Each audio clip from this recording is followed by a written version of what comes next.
Hey, George, thank you so much for joining us today. It's a pleasure having you on the show. It's a pleasure to be here. Thanks for having me. So George, as you know, we've just had these amazingly distinguished guests. I'm always surprised at the caliber of individual who's happy to join, our little show here. And you're certainly no different. And one of the things I loved about the foreword to your book, Stop Killing Deals: How to Avoid Deadly Assumptions and Achieve Sales Excellence. The foreword is written by a great guy named Jason Jordan. And those of you out there, we're big fans of Jason. We've had him on the show. We love the crack in the sales management code. But he gives George one of the nicest compliments I've seen for anybody in professional sales in the foreword. He says, there's 4 types of people in professional sales in his experience. Those that shun rigor or discipline. Okay, so that kind of the cowboys.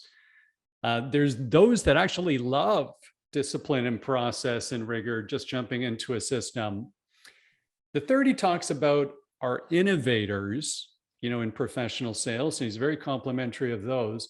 But then he says there's this 4th category that's in its own category unto itself, really. And he talks about those who've got a transcendent vision for professional sales. And he actually says George is one of those people right in the book, right in the foreword.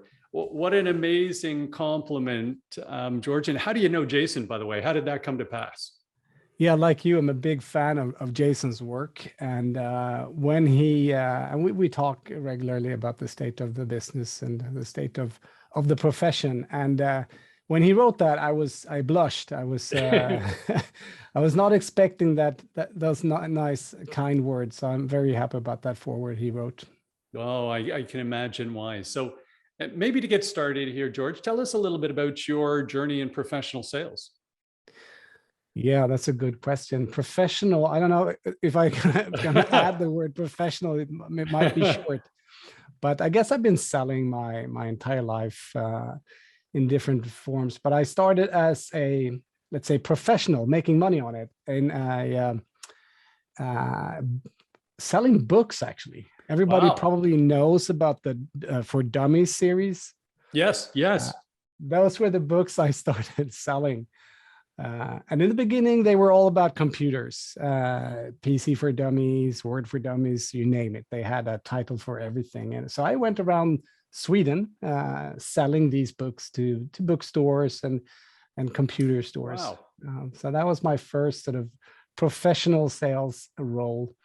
And then they wanted me to become a sales manager, and with less salary and less exciting work. So I quit my job there and I become an entrepreneur. So that was basically my only employment. So I started a company. This was 92, maybe, I think. Just after a North American recession, by the way. Tough time to start a company. Yeah, okay. I wasn't even aware. But I started my company in Sweden, and it was a portal for dentists, actually, on the internet. So it was very, very, very early days. And it was complete madness to start that business, because I knew nothing about that profession, and I had made no research, and they had no idea what the internet was.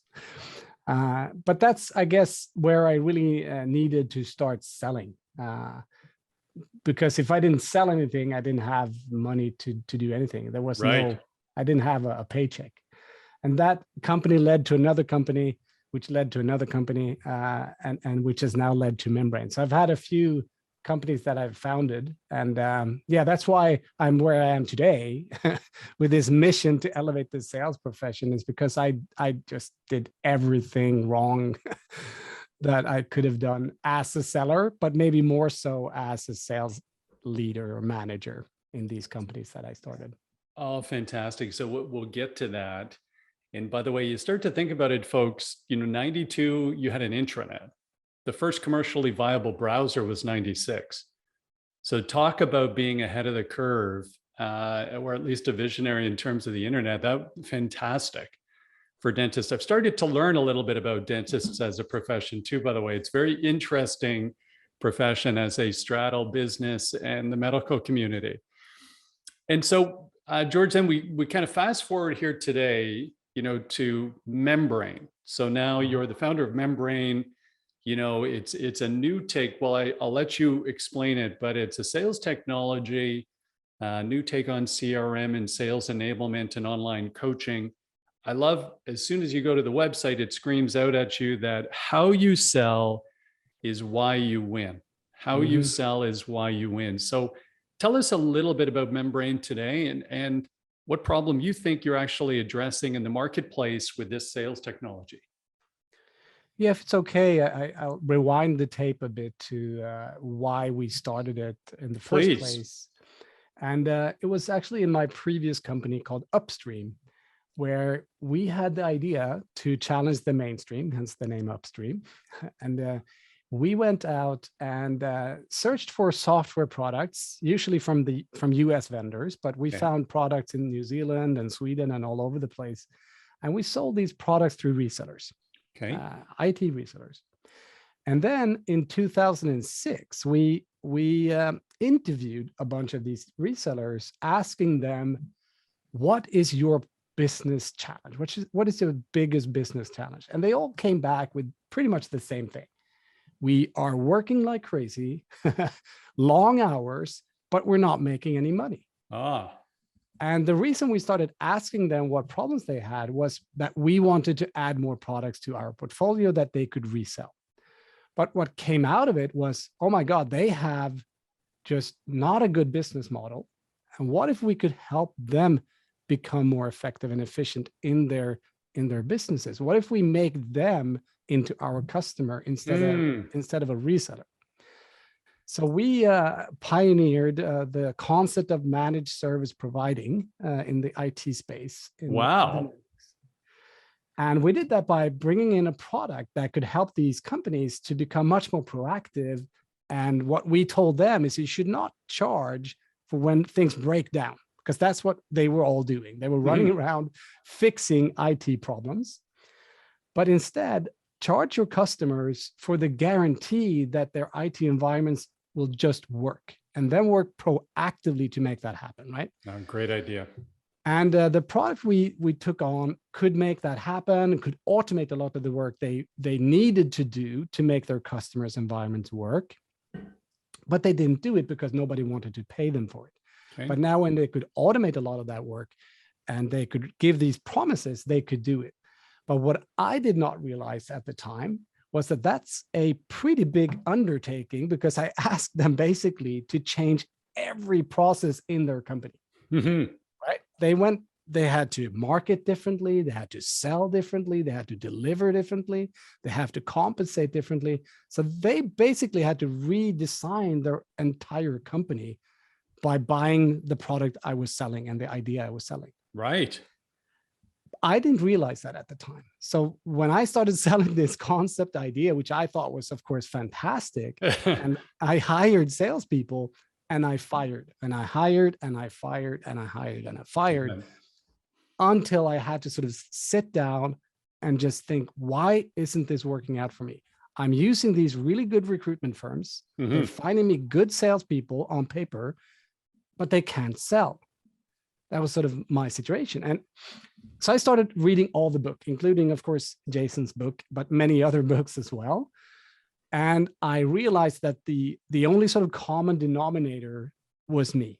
I was the problem. I had sort of assumed that salespeople who have sold at another company would be successful in my company. But I did not understand and realize the complexity of the product and offerings we were selling. So I brought in people who were used to selling kind of transactional products, or selling a big brand where people just open the door when you call and they want to buy from you. Yeah. Whereas we were basically challenging their entire business model with an unknown product from a small vendor. So it's a completely different sale, much more complex. And I just did not train the salespeople well. I did not hire the right people in the first place. And I did not coach them. I did not provide a process. I just did not do well as a sales leader. So that's a long story to sort of get to why Membrain exists and the value we try to bring to the table. It is that we cannot assume that salespeople know what to do, with whom, why, at which point, et cetera, but we actually have to provide that guidance and training and technology so that they can all do a good job and grow, and we make it a profession. Because I think selling a profession is almost a stretch, because everyone is basically self-taught, and that's an issue. So yeah, we're trying to, technology is a piece of it, but also you need skills, right? So we team up with sales development experts who design the strategies, design the processes, teach the methodologies, and we marry that with the technology. Well, there's so many great things there, George, you touched on that we should unpack, but I'll do it in reverse chronological order. So one of the reasons we do this podcast is we are on that mission to turning sales into the profession it absolutely deserves to be. Yep. It really is. And for those who do it well, it is actually a profession. Yep. And I always, you talked about churning through the salespeople, but I love one of my favorite sales books of all time. It was written by someone who doesn't have a background in selling. And it was Daniel Pink's To Sell as Human. Maybe that one's kind of crossed your desk, but Daniel Pink, global author, New York Times bestseller about 8 times. But when he originally wrote To Sell as Human, the reason he wrote the book was that he saw this gap between the stereotype of salespeople that we see in movie and cinema and, general culture, used car salesmen. Yep. And then his own personal experience of the salespeople, among his friends and personal group were some of the smartest, most intellectually curious, problem-solving people he'd ever seen. So he couldn't bridge the gap. So then he wrote this book To Sell as Human, with the premise, hey, 1 in 9 people in the US in a professional sales job. Of the rest, 39% of their day is spent persuading someone else to your point of view, influencing someone else, which is all sales is. And George, when we had Daniel on the show a few weeks ago, I asked him at the end, I said, where do you see sales going? And he said, Mark, sales is going where it's always been, which is someone in sales is really a management consultant. And so management consulting leads, we loved hearing that, by the way, because management consultants, everything's about the client, right? Yep. They investigate, they do due diligence, they have discovery, whatever you want to call it, far before trying to pitch or throw technology out there. And so I actually think sales is a profession. I think there should be formal certification and ongoing training. We provide some of that ongoing training. But I think, as you aptly point out, there's so many people in professional sales that it's not consistent across the board in terms of learning how to sell and what to do. And there's, a $20 billion industry of sales trainers all having their own approach to this with some common themes. Yeah. So, please. And also this perception, I mean, you touched on it, that you said used car salesman. I think there is this perception of salespeople being sleazy and trying to pitch you and sell you stuff you don't need, which is also, I think, on our mission and journey, that's something we also want to get away with, because selling is really a noble profession. You are helping someone achieve something if you're doing it right. And that is something we need to point out and really work on changing that perception. I completely agree. And I love the term of the noble profession. We interviewed Philip Squire over in the UK, and over in the UK, you can actually get a university degree and formal certification in selling. And Philip Squire is driving a good portion of that. But let's come back, George. I know you've got great depth here today when we talk about being that company that sells better, being the company where how you sell is why you win. What do we need to do as sales leaders or CEOs of small and medium business to make sure that our sales organizations are differentiating by how we sell? I think it goes back to basics. Like who do we want to help? Who are we best suited to help? Really understanding who our customer is.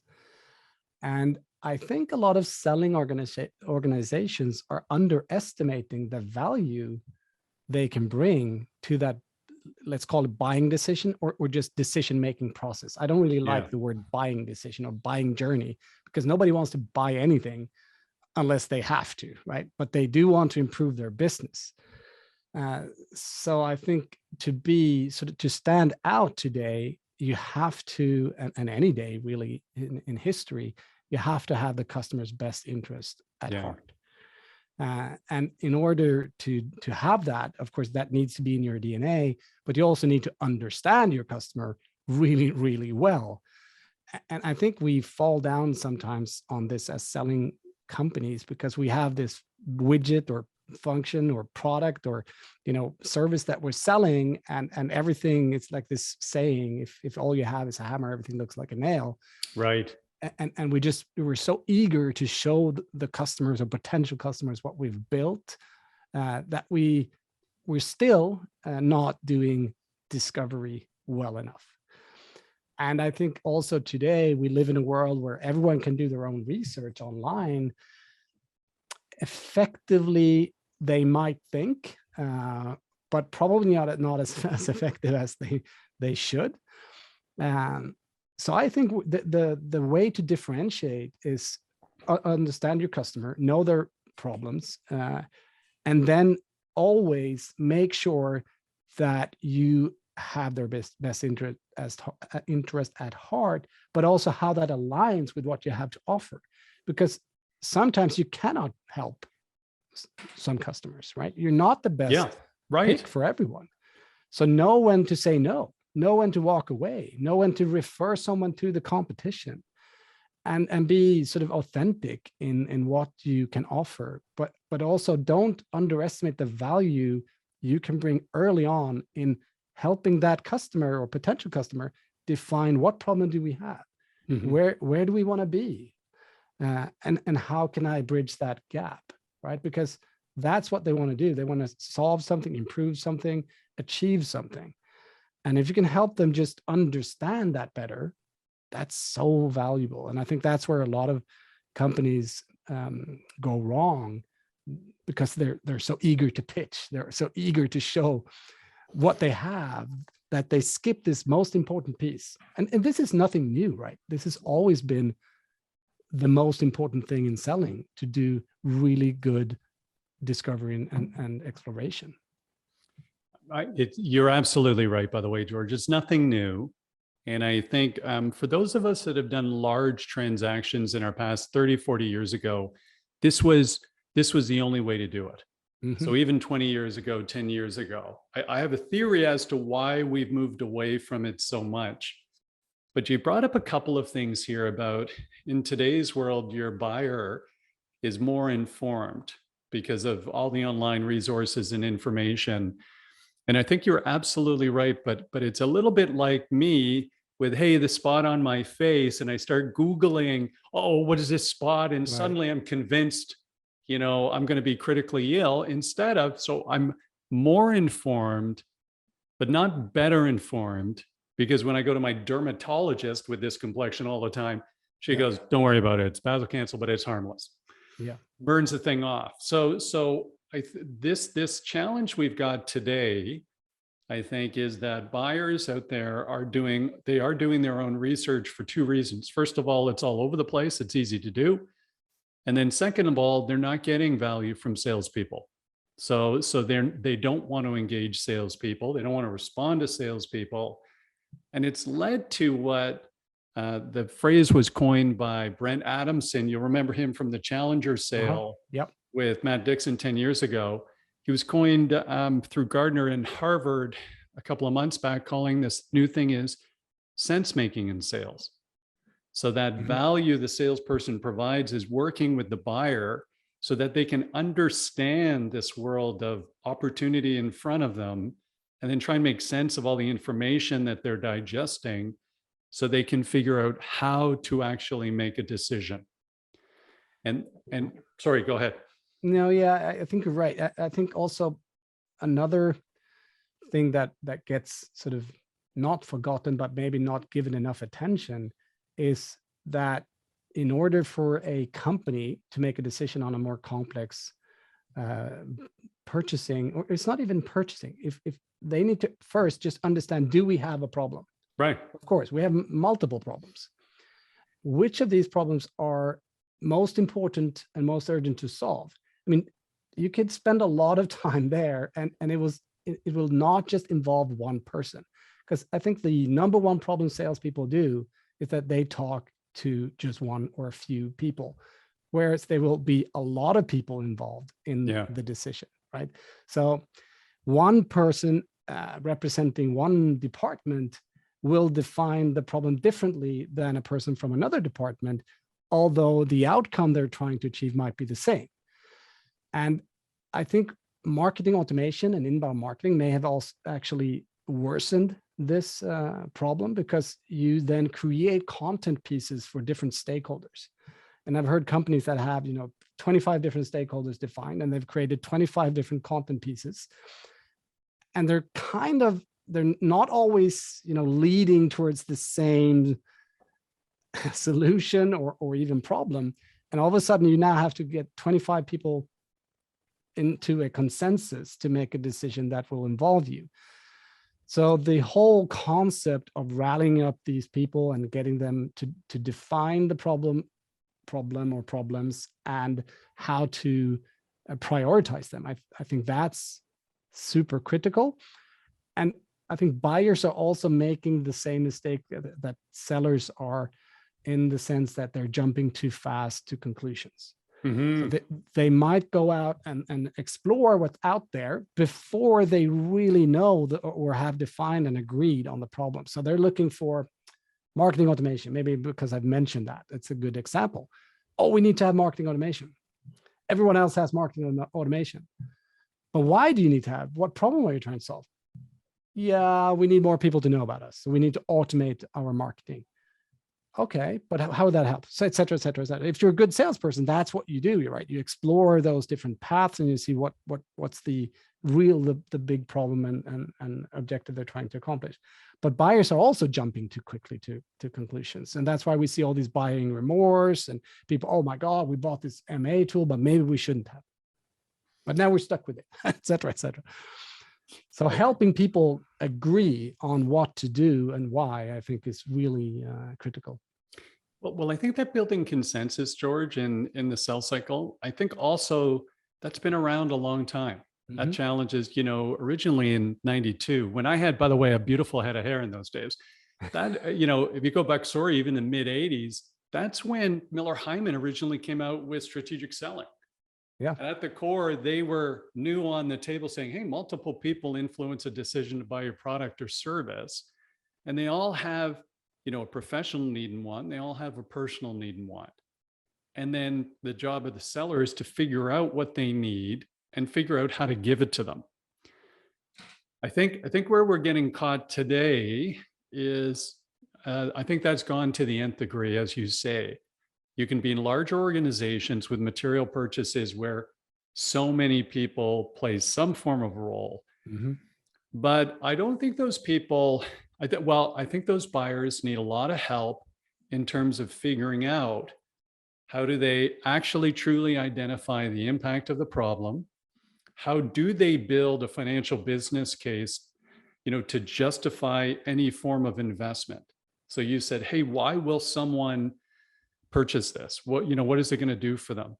I think at junior levels, people don't understand that somewhere at a senior level in a business, someone's making a financial decision.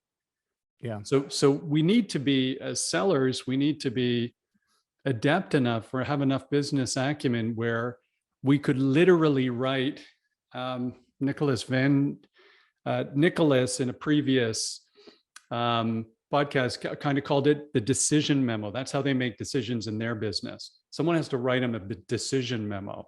Yeah. Okay. Nicholas Vandenberg.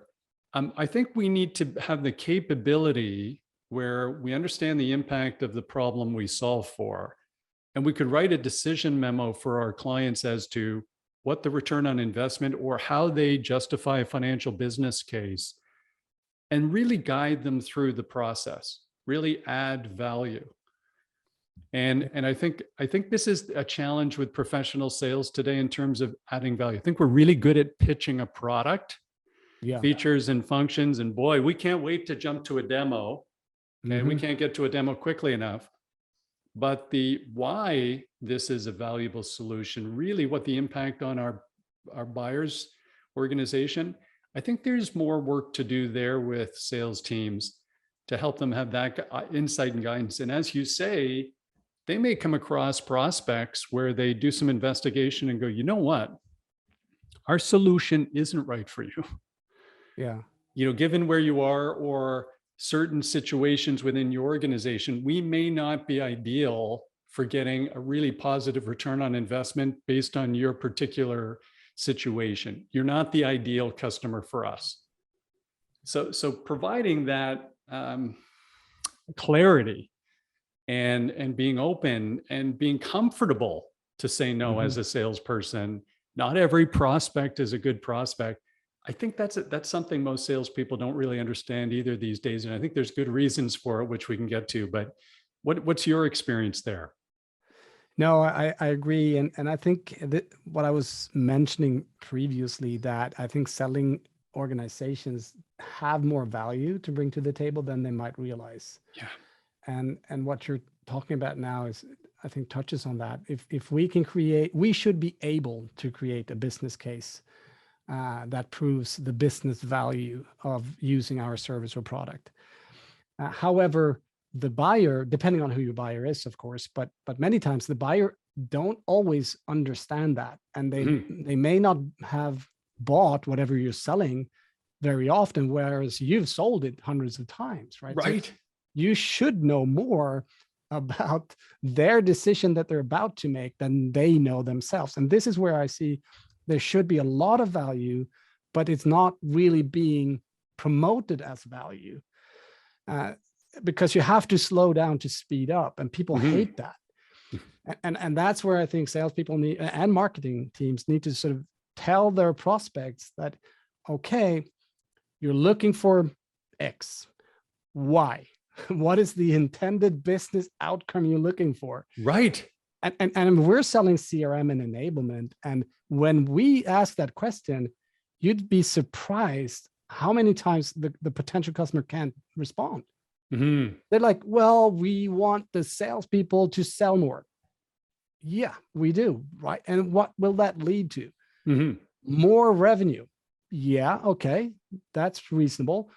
But how? Well, maybe if they use this, they can get more effective. Okay, how do you measure effectiveness? More money. Well, not really, et cetera, et cetera. So you have to have the dialogue with the potential customer for them to sort of articulate the business value, because they may not have made that decision so often. Right. But we're not having that discussion. Oh, this person is so eager to buy my stuff, so I'll jump right into pitching. That's the mistake. And why aren't we having that conversation? What do you see as the challenge then, George? Why aren't sales teams better equipped for this conversation? Why aren't sales teams a little more comfortable slowing down to speed up? Why aren't they? Why are they behaving in such an unusual, unnatural way when they sell, even though most of them probably don't behave that way when they're having interactions with their friends, family, their networks? Maybe they are. Maybe they are. Maybe they back, are. I mean, what I did wrong, I didn't teach my salespeople this, and it's business acumen. You said it yourself. It's a lack of business acumen, and we haven't trained them enough in having that discussion. So they do what they feel comfortable doing, which is pitching product, talking about features, and maybe hopefully benefits, but they're not having the business dialogue enough from my perspective. And because we haven't taught them how to do that, the importance of doing that, because sometimes they might know, but they believe they're taking a shortcut. Like, oh, they're so eager, they're going to buy. Why should I spend all this time with this? They've even asked for a quote. I'm going to send them a quote. I'll just send them a quote. And then I'm amazed they went silent on me. Yeah. Right. I give them the quote so and it's in, I forecast it. It's in my, it's because my CRM system says I give them a quote. So I'm 3/4 of the way done, 75% percentage. Ridiculous. Don't get me started. Yeah.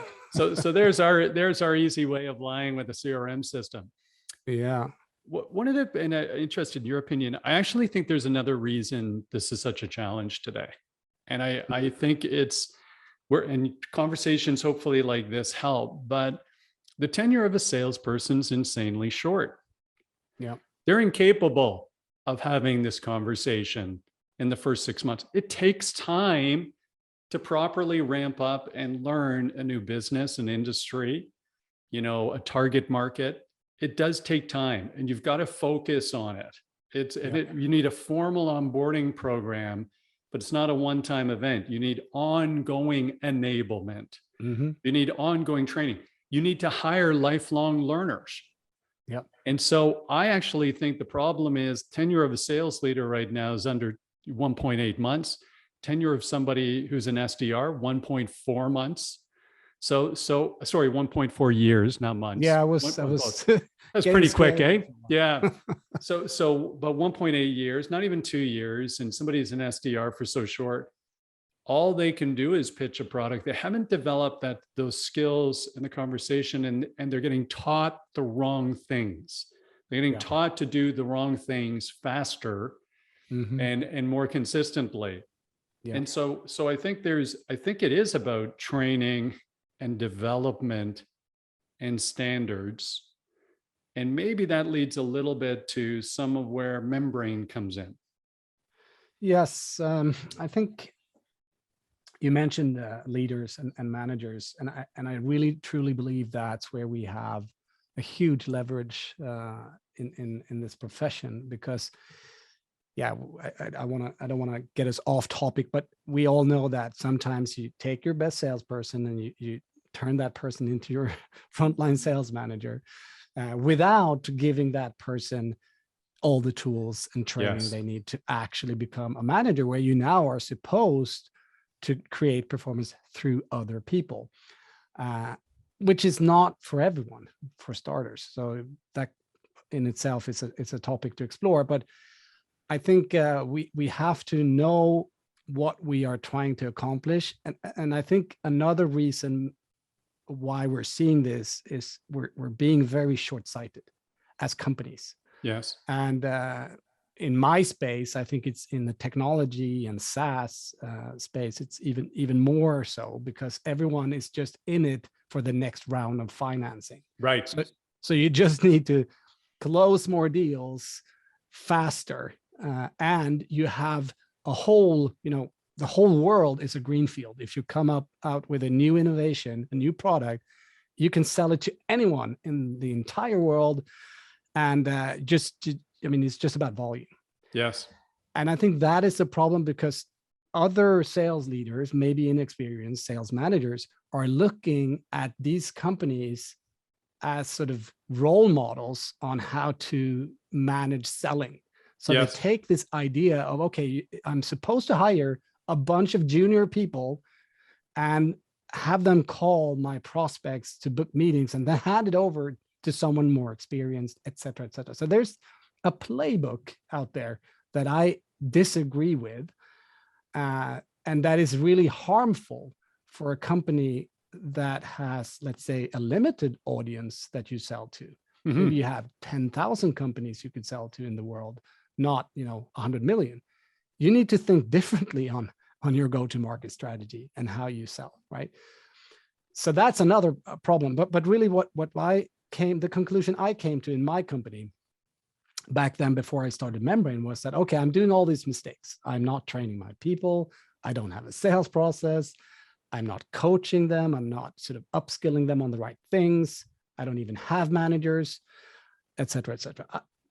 I then went further to see, okay, why? Because I was able to sell the product and the services we were selling. So I tried to contrast that. What am I doing if I'm the salesperson, and contrast that with someone who did not succeed. Mm-hmm. And it was pretty simple, because I just tried to sort of lay it out as a checklist. Like, what are the steps and milestones that I go through, and what does this other person do? Mm-hmm. And it was one thing was very obvious, and that was that my salespeople that I hired and did not train well and did not provide with a process, they were very uncomfortable talking to tech people. So they dodged that. They said, George, I can't talk to the tech people. They're very strange people. They make me nervous. I don't know what to say.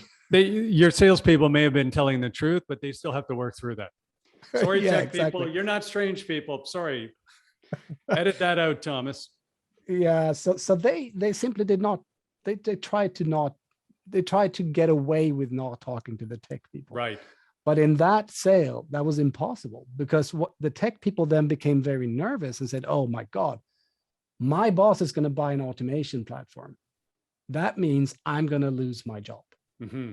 That's what they thought when they weren't engaged and involved in the decision. So you had to have a discussion with them. And I called and then started coaching my salespeople, say, you know, you have to have the pizza on Thursdays discussion. Mm-hmm. Like, what do you mean?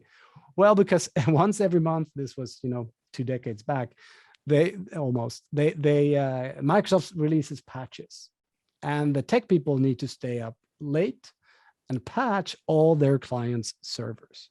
So they order pizza and they work late, and they hate it usually because it's really boring work. Mm-hmm. So if you can tell them that they could instead be at home with their families or at a game with their friends, you know what? They will like you. Great analogy. They will want Great to story. have this tool. And then you can say, instead of sitting there doing this boring work, you could do the work that you find exciting and fun. So when coaching them to have that dialogue with the tech people, we tripled win rates, right? That was one simple solution in the process, right? So that was one of the ideas that I have with Membrain. Like, I have to systematize this. I have to put this into a system. So I went to my CRM vendor at the time and said, I have this idea. I want to have a visual process with milestones and steps, and I want videos inside of it that enables them to know why it's important to do an exploration call, what questions to ask, da, da, da, da, da. And they're like, yeah, we don't really do it that way, but you can hire a developer and have them customize your CRM. Mm. And being in software for my entire career, I knew what that meant. It was like, okay, I'm going to spend a fortune. And the next time they release a new version, everything is going to be broken and I have to do it all over again.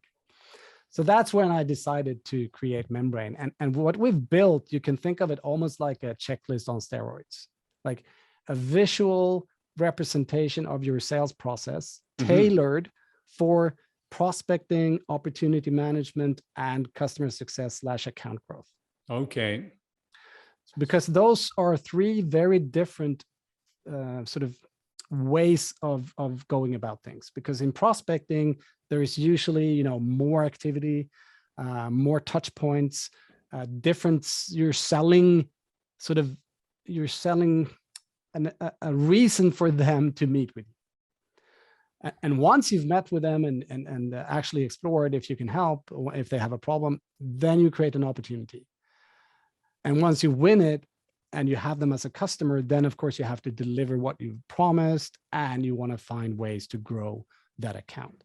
So those are three very distinct workflows in my head, and that's how we built the product to support that. And within Membrain, then, George, does Membrain provide the expertise along the coaching and the enablement of each of these stages, or everything in the system?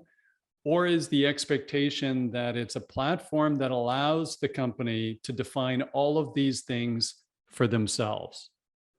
Yeah, our expectation is that they either can do it themselves, but more likely they bring in an external sales development expert who helps them do that. That's why we align and attract sales trainers, sales developers, business development experts. Got it. And because they usually don't have, that's our experience, the experience on how to break down a strategy into a process and into sort of guiding material and training and support and coaching. Got it. Thank you. And so at the end here, what we'll do is we're going to make sure everybody gets line of sight in terms of how to learn more about Membrain, how to learn more about George, and pick up the book Stop Killing Deals, which I love the title of that. I did want to unpack one thing before we wrap. George, you mentioned that you didn't like the traditional, let's call it the Aaron Ross's model from, the late 90s, I guess, early 2000s, about the SDR model, booking appointments for account executives and so forth. What do you see as the alternative? What model do you prefer? Of course, I need to say that it depends on what you're selling. It Sure. might work for some companies, but in complex B2B sales, I think that first reach out to someone might be where you need the most know-how and skill to entice someone to even meet with you. So if you're working with Challenger, for instance, then you need to actually be able to provide or deliver that challenging without being, obnoxious message that make you say, oh, interesting. I haven't thought about that. I would love to meet with you. I could even pay to meet with you. So yeah, I think that's why I don't like it. You don't want to be on the phone with someone doesn't know anything about you, doesn't know anything about your market, has nothing to contribute with, but to be kind of a robot that puts you on their calendar or someone else's calendar who you don't even know if that would bring value. It's just almost condescending. I think anything where someone's a robot or behaving like a robot, if you're in professional sales listening to this, the truth of it is pretty soon you're going to become a robot. That's what, big data is there, AI is there. It's the non-value added tasks in sales that of course are going to disappear, or technology is going to enable us with, intent data, trigger events, movement of human capital. That's what really technology will do. It's going to help us have the right conversation with the right person at the right time. But we have to be able to have the right conversation. Yep. And so I think even with SDR teams, you can enable an SDR team with the right onboarding plan, to actually understand you and your business, but more importantly, to understand the market you sell to. It's just education. None of business is that complicated. And then understand, a way of selling where they can still be their authentic human being self. It's not a veneer, right? It's not a process. I'm not a marketing automatron, but they can be engaging. And we've all had those interviews, by the way, with salespeople where even with SDRs, they're extremely engaging. I think what happens is, I agree with you. You can do it. I think you have to put yourself on the receiving end of that. And if, for instance, I get calls all the time from investment companies like VC companies, and who is calling me? It's not the partners of those companies. It's an SDR or a junior person, and they all have the same playbook. They all say the same things. And they don't provide me with any value. So like you say, it's about training them to stand out and do things differently and be of interest. Then it can work. But it won't work if you just take someone else's playbook and try to sort of automate it or make it like super transactional. Yeah. If it makes the other party, other person not feel important or valuable or interesting. Absolutely right. Yeah, well said indeed. So first of all, George, just a wonderful pleasure speaking with you today. Likewise. And so, boy, there's lots for us to do to continue to improve the performance and professionalism of sales. And hopefully, to our community, a conversation like this absolutely, helps. I certainly learned a lot from you today. If the folks listening to this want to learn more, George, how do they get in touch with you or learn more about Membrain? Right. So the easiest way would be to go on LinkedIn and search for me. My name is easy to find. And membrain.com/blog. I blog on a weekly basis, and we have great guest bloggers. So that's I would subscribe to that. And if you're interested in the complex B2B sale. So thank you, George. So team, all the links that George just mentioned will be in the show notes for today. So it's George Brontén, and it's Membrain. And, one of the visions here we've always had is that this is a profession, and that means lifelong training, ongoing learning, and enjoying it. And Membrain being a great platform for ongoing sales enablement of your sales teams today. In addition to thanking George, I'd really like to thank all of you for listening today. So our mission here is to make these podcasts, the Selling Well, just a resource that you can go to when you're trying to elevate your knowledge or feed your curiosity about what's happening in professional sales. If you enjoyed today's conversation, please like and subscribe to the Selling Well podcast. And if there's ways that we can make these podcasts better for you, please reach out to me personally. It's Mark Cox at inthefunnel.com. Love constructive criticism. We want to make this valuable for you. Thank you, everybody, for joining today. And thanks again, George, for being a wonderful guest here today. Thank you very much.